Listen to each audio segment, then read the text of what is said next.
ते सब संताप, हम तो बस इतना जानते, आप सरीखे आप। हम तो बस इतना जानते, आप सरीखे आप। कुंडलपुर के बड़े बाबा की, मूलायक श्री शांतिनाथ भगवान की, परम पूज्य आचार्य भगवान गुरुदेव शिक्षण विद्यासागर जी महामुनि राज्य की, परम पूज्य मुनि शिक्षण विमल सागर जी, अनंत सागर जी, धर्म सागर जी आदि समस्त 3 कम 9 करोड़ मुनि राज्यों की।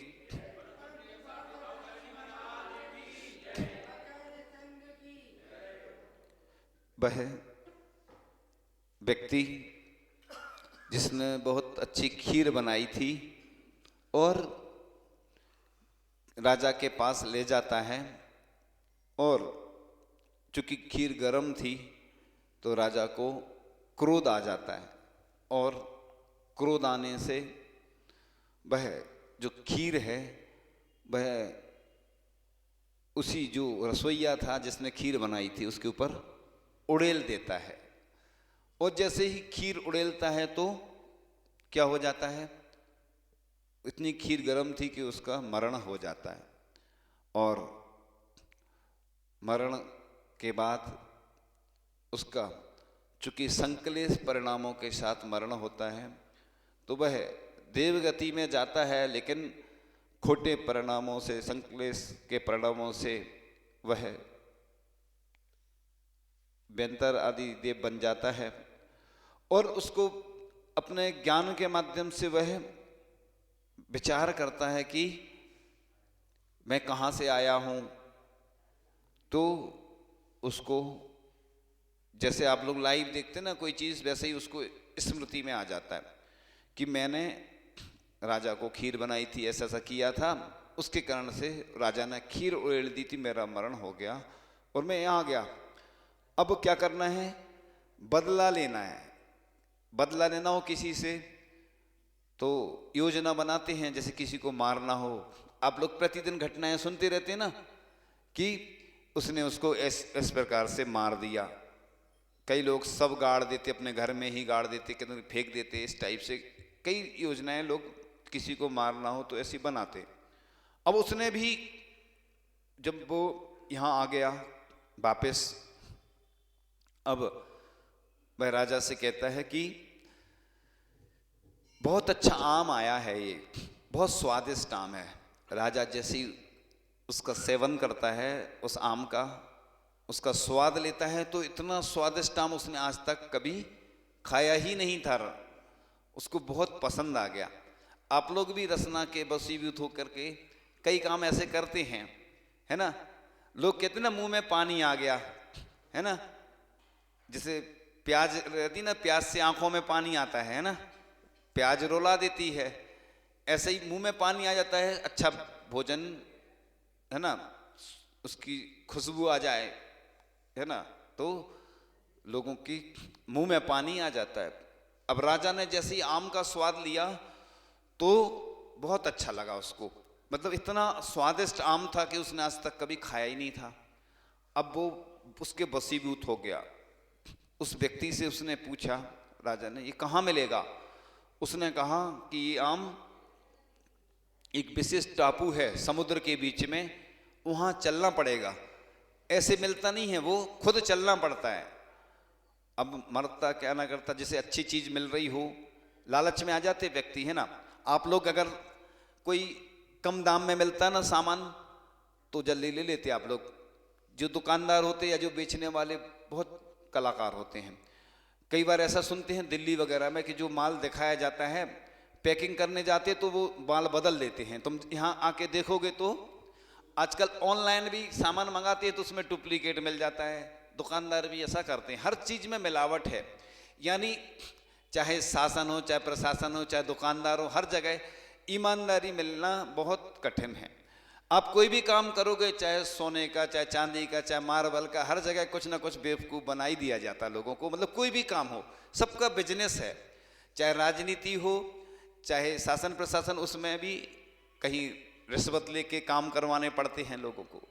तो जब उनका रिश्वत से काम चलता है तो आप भी वैसे ही काम करते हैं, मिलावट करते हैं या कोई कुछ ना कुछ उसमें रेट बढ़ा के देते हैं झूठ बोल के।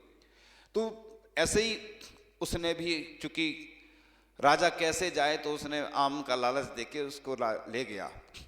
अब जैसे ही वो पहुंचा वहां पर, अब उसने अपना राज उजागर कर दिया। अब चूंकि उसने देखा कि ये व्यक्ति और मैं हूं, बस अब तीसरा कोई था ही नहीं उधर। अब तुम्हें अपने प्राण बचाना हो तो एक ही शर्त है, तुम ड़मोकार मंत्र पानी में लिख दो और उस पर पैर रख दो।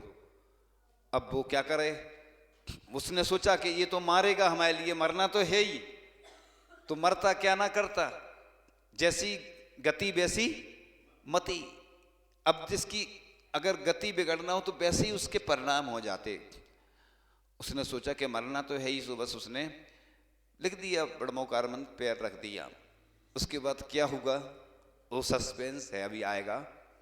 तो आप सोचिए, आप लोग ड़मोकार मंत्र मोबाइल में डालते हैं कई बार, है ना, रिंगटोन बजती है, तो कई बार ऐसे अशुद्ध स्थानों पर रहते, आप लोग समझ गए होंगे, अशुद्धि के काम कर रहे होते हैं, वो मोबाइल में रिंगटोन डली रहती है, वही ड़मोकार मंत्र बजता है। कई लोगों को मना किया गया। और आजकल तो जैसे ब्रासलेट है, उसमें भी लोग ड़मोकार मंत्र पहनते, गले में पहने रहते हैं। तो ड़मोकार मंत्र महामंत्र है, इसको कहीं से भी आप पढ़ोगे, इसको उत्कृष्ट मध्यम जगन, एक पश्चातानुपूर्वी विधि है, एक पूर्वानुपूर्वी है, एक यत्र तत्रानुपूर्वी है। यानी ड़मो अरिहंताणम से लेके ड़मो लोए सब साउडम, और ड़मो लोए सब साउडम से ड़मो अरिहंताणम। पीछे से भी आगे तक पढ़ सकते, इसको आगे से पीछे तक पढ़ सकते, बीच में कहीं से भी पढ़ सकते। सिर्फ एक ड़मोकार मंत्र ऐसा मंत्र है जिसको कहीं से भी पढ़ोगे तो कोई रिएक्शन नहीं होता इसका, है ना, इसका कोई दुष्प्रभाव नहीं पड़ता ड़मोकार मंत्र। और कोई मंत्र उल्टा नहीं पढ़ना, लेकिन ड़मोकार मंत्र को कहीं से भी पढ़ सकते। कई लोग कहते हैं ना कि मन नहीं लगता हमारा, क्या बोलते लोग, मन नहीं लगता, तो उनको कहा जाता पीछे से पढ़ो, जिससे क्या होगा कि तुम्हारा मन उसी में लगा रहेगा। एक व्यक्ति एक साधु के पास गया कि मुझे कोई मंत्र दे दो।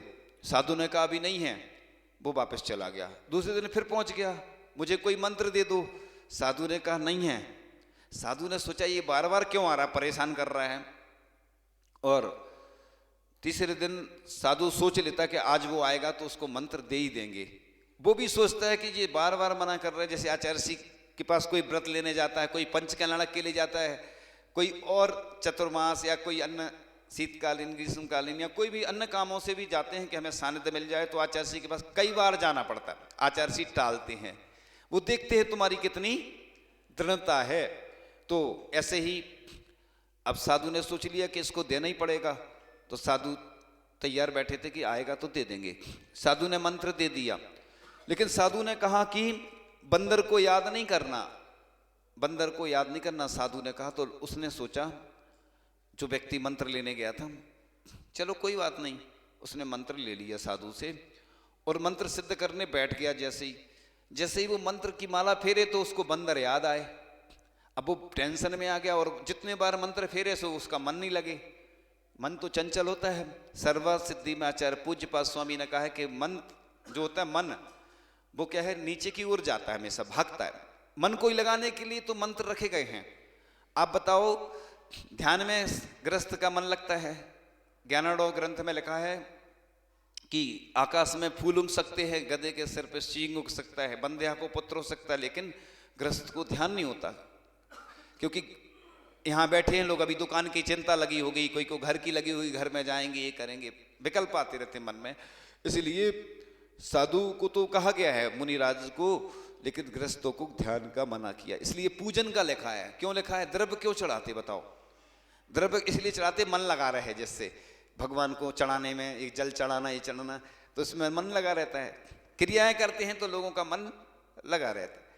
युवा रहते, युवाओं को कहीं भी बुलाना हो तो तुम ऐसा कोई काम सौंप दो, जैसे मंच का कोई ऐसी व्यवस्था, तो उसमें लगते हैं। बाकी तुमको प्रवचन क्लास में युवाओं को मन नहीं लगता ना, वो आते हैं। जैसे कोई ऐसे काम होते हैं ना जो करने वाले, है ना, महिलाओं का काम रहता भोजन बनाने का, तो उनको उसमें आनंद आता है। तो पूजन इसलिए रखी है कि भगवान को अर्पण करने का एक तरीका है कि अपने आराध्य को अच्छे से अच्छी सर्वश्रेष्ठ वस्तु अर्पण करें। पहले के लोग हीरे मोती चढ़ाते थे, पहले के लोग, है ना, अच्छे अच्छे वो रत्न चढ़ाते थे, सोने के भी पुष्प आज चढ़ाते हैं।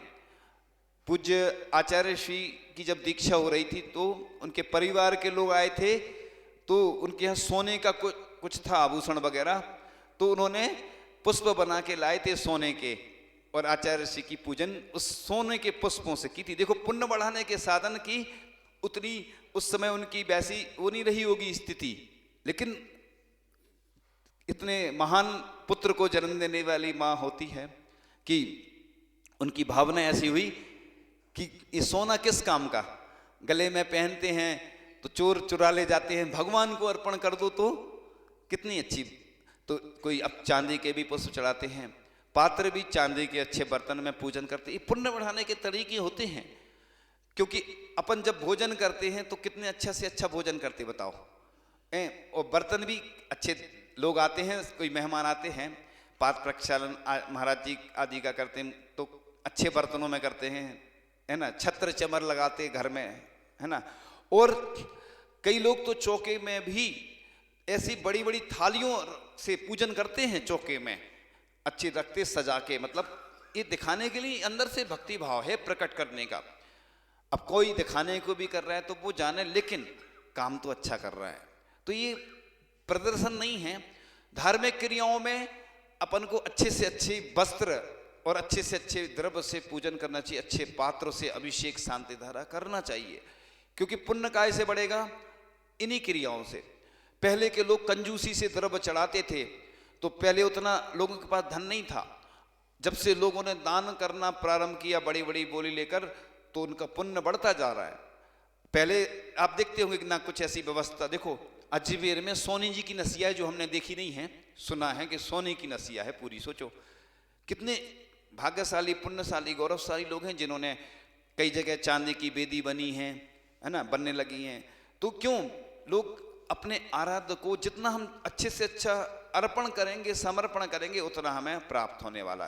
तो वो साधु के पास जाता है तो साधु मंत्र देते थे। अब वो बंदर को याद करता है तो परेशान हो जाता, टेंशन में आ जाता वो। अब सोचता है कि अरे मंत्र तो सिद्ध नहीं हो रहा, चलो साधु को वापस दे आए।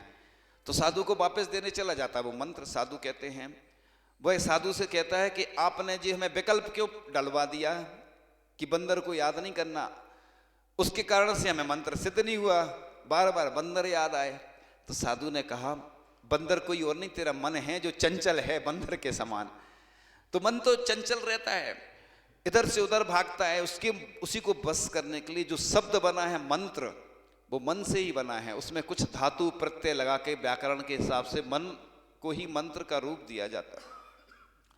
जिस प्रकार से राजा जब संकट में होता तो मंत्री सलाह देता है, इसी प्रकार से मंत्र जब कोई काम नहीं होता है, जैसे पंच कल्याणक होना था नेमावर में, वहां से मंत्र आया कि सबको जाप करना है, जाप किया तो निर्विघ्न संपन्न हो गया। कुंडलपुर में भी बड़े बाबा का पंच कल्याणक होना था, बहुत सारी समस्या आ रही थी। आचार्य श्री ने शुरुआत की, शाम का समय था, मंत्र पढ़ा बड़े बाबा का 9 बार, और पूरे देश में लोगों ने बड़े बाबा की जाप की तो वह काम हो गया। इसी प्रकार से जब कुंडलपुर में बड़े बाबा विराजमान होने थे तो रवि पुष्प योग में आचार्य श्री ने और पूरे संघ ने जाप करी बड़े बाबा के मंत्र की, तो उसका ऐसा प्रभाव हुआ कि जो काम बहुत कठिन था वो आसानी से होता चला गया। विघ्न बाधाएं तो आई, इसलिए कभी ये घबराना नहीं, डरना नहीं। आप लोग घबरा जाते जल्दी, कोई समस्या आती ना, देखो चाहे भगवान हो, पार्श्वनाथ भगवान को आज सब लोग मानते, क्यों मानते बताओ? सबसे ज्यादा उपसर्ग सहन करे, उपसर्ग विजेता, और सबके उपसर्ग दूर करने वाले हो गए। अब पहले उपसर्ग उन्होंने खुद सहन किए। इसी प्रकार से वर्तमान में मुनि सुब्रतनाथ भगवान का बहुत चल रहा है। पहले भी थे मुनि सुब्रतनाथ भगवान, लेकिन वर्तमान में, है ना, तो लोगों की आस्था श्रद्धा बढ़ती जाती है। तो मंत्र जो होते हैं वो संकट में हमें सहायता प्रदान करते हैं। जब भी कोई कष्ट हो तो अपन शांति मंत्र करते हैं। शांति विधान क्यों करते हैं? शांति विधान जैसे कभी कोई घटना घट जाती है, कोई विवाह आदि होते हैं, तो शांति विधान पहले भी करते और बाद में भी करते हैं। क्यों करते हैं? क्योंकि उतने दिन अपन ने पूजन आदि नहीं की और हमारे निर्विघ्न काम संपन्न हो। जो धर्मनाथ तीर्थंकर तक धर्म का विच्छेद होता रहा, जैसे ही 16वें तीर्थंकर शांतिनाथ भगवान का समय आया, आज तक अनवरत रूप से हमारा जैन धर्म चल रहा है। बीच बीच में आपत्तियां विपत्तियां तो आती हैं, जो आ रही हैं संकट, है ना, लेकिन संकट तो आते रहेंगे, उपसर्ग परिचय तो जैसे मुनि राजों के जीवन में रहते ऐसे ही वर्तमान में सब चीजें विपरीत हैं। इसलिए हम सबको मिलकर रहना होगा, क्योंकि अपन के हिसाब से ना तो सरकार चलेगी, लेकिन अपन को सरकार को अपने हिसाब से अपन को उसको चेंज करवाना होगा, क्योंकि अपन कम हैं लेकिन कम में भी दम है। इसलिए कहते ना, काम छोटों से निकलता है बड़ा, यह सबक आंख के तिल से मिला। आंख का लेंस छोटा होता ना, लेंस दिख रहा ना बीच में, जो मसूर की दाल के जैसा छोटा सा लेंस, लेकिन काम बड़े बड़े करता है। तो इसी प्रकार से अपन ऐसा नहीं सोचें कि हम अल्पसंख्यक हैं, कुछ होने वाला नहीं है। अरे बहुत कुछ होने वाला है, लेकिन बस एकता के साथ, जिस प्रकार से संथारा के मामले में हुआ था उसी प्रकार आगे अच्छा ही होगा। लेकिन अपन को मेहनत करना होगी, सफलता मेहनत से ही मिलती है। मंजिल पर ही रुकना हमको, हो कितनी भी दूर, लंबी राह नहीं कर सकती हमें कभी मजबूर। तो बस हम मिलकर काम करेंगे तो सफलता निश्चित रूप से मिलेगी, है ना। जो होता है मजबूत उसे नहीं कपाता कभी यमदूत, तो मजबूत होना पड़ेगा अपने अंदर से। तो बस किसी से डरने की बात नहीं, अपन कोई गलत काम नहीं करते हैं, भले ही मौन पूर्वक अपन रहते हैं, लेकिन आचार्य भगवान बोलते हैं ना कि कभी कभी, है ना, अपन को सबको मिलकर के मौन से भी, मौनी भी सौ को हराता है ना, गूंगा भी जो होता है ना बड़े बड़े काम कर देता है। तो इसलिए मौनी ऐसा नहीं सोचे कि मौन से काम हो रहा है, शांतिपूर्वक ही करना है काम।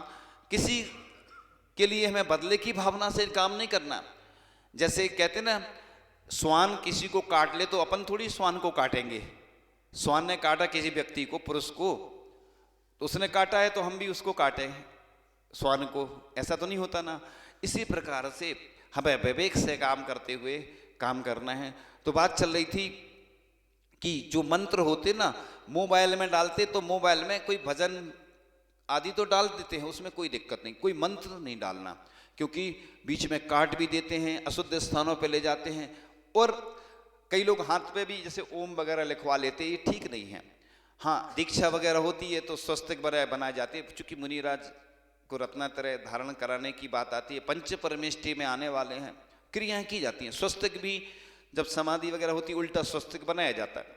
स्वस्तिक बनाते अपन थाली वगैरह पे बनाते तो कई बीजाक्षर जो होते मिटाए जाते हैं, इसलिए कई बनाए नहीं जाते, इसलिए कई बीजाक्षर लिखे नहीं जाते उस पर कि बाद में विसर्जन होगा और जल कहाँ जाएगा। आप लोग गंधोदक कहाँ रखते हैं बताओ? जब बचा रहता है गंधोदक किसी वृक्ष वगैरह में डालते हैं, डालते कि नहीं? और गंधोदक कितना पवित्र होता है। इसी प्रकार से णमोकार मंत्र हो चाहे कोई मंत्र हो, जो ये मंत्र क्या है, विशिष्ट ऊर्जा वाले होते हैं। जब इनसे मंत्रों के माध्यम से भगवान की प्राण प्रतिष्ठा होती है, तो इसी प्रकार से इन मंत्रों का अभिनय बिल्कुल नहीं करना।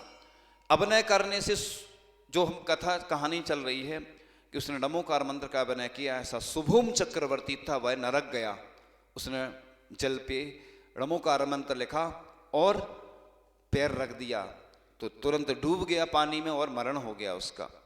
सोचिए, जब शुभम चक्रवर्ती जैसे नरक जा सकते हैं तो आम आदमी की क्या स्थिति होगी जो नमोकार मंत्र मोबाइल में डालते हैं या अन्य जगह। हाँ, जैसे गौशाला में चल रहा है तो वो नमोकार मंत्र चलता रहता, उधर सुनती रहती गाय वगैरह, तो उधर उद्देश्य अलग है वो कि गाय चूंकि त्रिंश हैं, नमोकार मंत्र सुनते रहेंगे तो उनके प्रणाम। अब कई बार घरों में भी चलता रहता ना, जैसे 24 घंटे तो लोग ध्यान नहीं देते उतना। इसी प्रकार से मोबाइल में भी जैसे जो डले रहते हैं ना मंत्र स्त्रोत आदि, तो वो अन्य जगह डले रहते, अपन खोलते हैं तो वो तुरंत आ जाते हैं। लेकिन रिंगटोन जो बजती है और तुरंत अपन काट देते बीच में। अब मान लो आप लोग अशुद्धि वाले स्थान पे हो, वो तो आप समझ ही गए होंगे कहाँ रहते हैं अशुद्धि के स्थान। भोजन कर रहे हैं, बीच में आ गया तो ये गलत है। अपवित्र अपवित्र हुआ लिखा है लोग बोलते ना, तो इसका मतलब ये है कि अपन स्मृत लिखा है, स्मरण कर सकते हैं। आप भोजन करते समय भी नमोकार मंत्र का स्मरण तो कर सकते, क्या दिक्कत है? उच्चारण नहीं करेंगे, मुख से उच्चारण नहीं करेंगे, स्मरण करेंगे। भगवान का स्मरण करते कि नहीं अपन? जैसे अशुद्धि में भी है, निकल रहे हैं कहीं तो अपन स्मरण में कोई दिक्कत नहीं भगवान का। स्मृत का मतलब स्मरण करो, णमोकार मंत्र का। अपवित्र चाहे पवित्र हो चाहे अपवित्र हो, स्मरण, स्मरण का स्मृति में मतलब उच्चारण मुख से नहीं कर सकते। तो इसी प्रकार से मोबाइल में अन्य भी कोई भी जगह जहां भी मंत्र का उपयोग करते हैं, पहनने में बिल्कुल नहीं करना चाहिए। जिसकी भी अगर इसके प्रति श्रद्धा है तो ऐसा कहा जाता है कि णमोकार मंत्र की 4 माला प्रतिदिन देते हैं, एक वर्ष में कितनी हो जाती है? 1.25 लाख जाप कहलाती, वो 1158 माला हो जाती हैं। बड़े बाबा की भी जाप आप लोगों को प्रतिदिन करना चाहिए कि जब तक हमारे सिरपुर के पार्श्वनाथ भगवान मुक्त नहीं हो जाएं, समझ गए ना? जब तक हमें कुंडलपुर के बड़े बाबा की जाप प्रतिदिन करना है। जिसको अपनी अपनी अनुकूलता से, जैसे 4 जाप नहीं कर पाते तो 2 कर सकते, 2 नहीं तो 1 करो, लेकिन टाइम ज्यादा लगेगा। फिर 4 का नियम ले लिया अपन ने, विशेष छूट रख सकते, कोई बाहर गए, बीमार हैं, अशुद्धि में समस्या है कोई, तो इन समय छूट रख के अब प्रतिदिन 5 माला तो हर व्यक्ति को फेरना ही चाहिए णमोकार मंत्र की। 5 पाप करते ना अपन। तो इस प्रकार से शुभम चक्रवर्ती जब णमोकार मंत्र की अभिनय करने से नरक गया, तो आप लोग भी मंत्रों के माध्यम से ऊपर भी उठ सकते और नीचे भी जा सकते। ये आपके ऊपर है कि आप कैसे अपने जीवन में उन मंत्रों को स्थान देते हैं। लेकिन माला कम से कम लगभग 5-7 मिनट 10 मिनट में तो फेरना ही चाहिए, जल्दी जल्दी नहीं। एक कुंडलपुर में एक व्यक्ति माला फेर रहा था, इतनी स्पीड में फेर रहा था, राजधानी एक्सप्रेस चलती ना, शताब्दी एक्सप्रेस जैसे, और भी चलती दुरंतो एक्सप्रेस, तो इतनी स्पीड में भी नहीं। अपनी अपनी कैपेसिटी होती है ना सबकी, कोई की जल्दी जल्दी पढ़ते, कोई धीरे पढ़ते हैं। तो इस प्रकार से लगभग एवरेज में 10 मिनट में 1 माला होती है, तो 50 मिनट में 48 मिनट में 5 माला हो जाती है, तो सामयिक पूर्ण हो जाती है। जो सामान्य लोग हैं वो दिन भर में 24 घंटे में, जैसे कभी सुबह शाम 1-2 कर लें, शाम को 2 कर लें, ऐसे 5 माला करके अपने जीवन को अच्छा बनाएं। और आपके जीवन में इन मंत्रों की जो विनय करके आप लोग पुण्य अर्जन कर सकते हैं, और अभिनय से नरकगामी बन सकते हैं, पाप का अर्जन कर सकते हैं। बहुत सारी विघ्न बाधाएं आपके जीवन में आती हैं इन मंत्रों के माध्यम से, इनकी अभिनय करने से। इसलिए मंत्रों को उचित स्थान दें अपने जीवन में, कि जब भी हम मंत्र पढ़ें शुद्ध पढ़ें, उच्चारण अच्छे से करें, और अशुद्धि वाले स्थानों पे ये मंत्र बिल्कुल नहीं पढ़ें। और मोबाइल में भी रिंगटोन में ये बिल्कुल मंत्र नहीं डालें। जो डाल रहे हैं उनको भी बताएं आप लोग। वैसे तो कई लोगों को पहले बताया गया है, लेकिन कई लोग नहीं सुनते हैं, नहीं समझते हैं। कई लोग ब्रासलेट में पहनते हैं। अब आप लोग भोजन भी कर रहे हैं, अन्न अशुद्धि के काम कर रहे हैं, तो इन मंत्रों के माध्यम से बहुत दुष्प्रभाव भी पड़ते हैं जीवन में, बहुत सारी समस्याएं भी आती हैं, रोग आदि होते हैं। बर्तन में भी लिखते हैं ना, तो अपन उसको धोते हैं कई जगह। जो मांगलिक चीजें हैं उनमें लिखने में कोई बाधा नहीं है, कलश वगैरह रहते ना, तो उसको स्थायी रूप से रख देते हैं, वो बात अलग है। या मंदिर में जो भी वेदी आदि होती है, जो वस्तुएं होती हैं, उनकी बात अलग है। बाकी घर में घरेलू वस्तु में या अपने उपयोग में आने वाली वस्तु में तो बिल्कुल ही इनका निषेध करना चाहिए। आपके जीवन में यह मंत्र आपको उच्च स्थान दें, आपका कल्याण हो, आपको आरोग्यता की प्राप्ति हो, आप सुख शांति का अनुभव करें और आप निरोगी रहें। इन्हीं भावनाओं के साथ परम पूज्याचार्य भगवान गुरुदेव शिखर विद्यासागर जी महामुनि राज की महाराज की जय। और अब हम बहुत ही विनम्र भाव से